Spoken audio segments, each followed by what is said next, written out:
In the snowy mountains of Akita, monsters come to your door. They aren't looking for candy, they are looking for lazy children.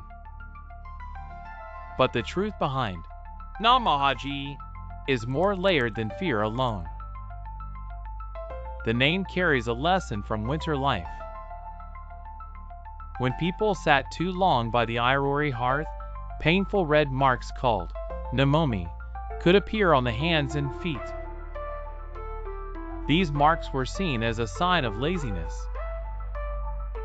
Over time, the idea of Namahage, or peeling away those marks, changed into the word Namahage. So this frightening figure was never only a monster. It was a warning against idleness and a call to work, grow, and live honestly. That is why Namahage has two faces. To outsiders, it can look like a wild creature from a dark story. In Akita, however, it is understood as a visiting deity, a god who comes from beyond the ordinary world to bring blessings. The straw clothing called Kara gives Namahage a rough and powerful look, but even this detail carries meaning. When strands of straw fall during the visit, families keep them carefully as charms for protection and good health. The ritual is not only about fear. Namahage does not simply burst in and destroy. It tests the household, especially the children, but it also speaks with the father, shares sake, and asks about the year.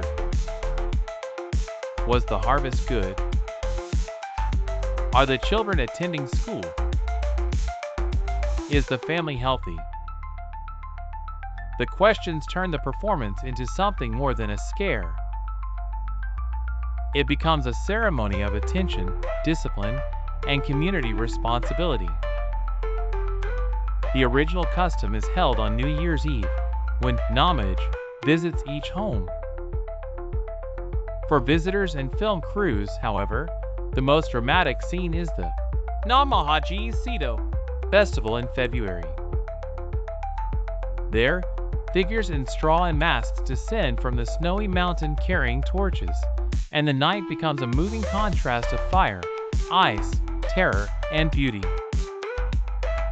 What makes Namahage unforgettable is this balance.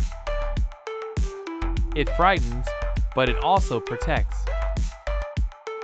It commands, but it also blesses.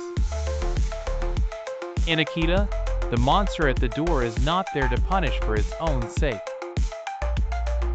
It arrives to remind people that a good life depends on effort, gratitude, and the bonds of family.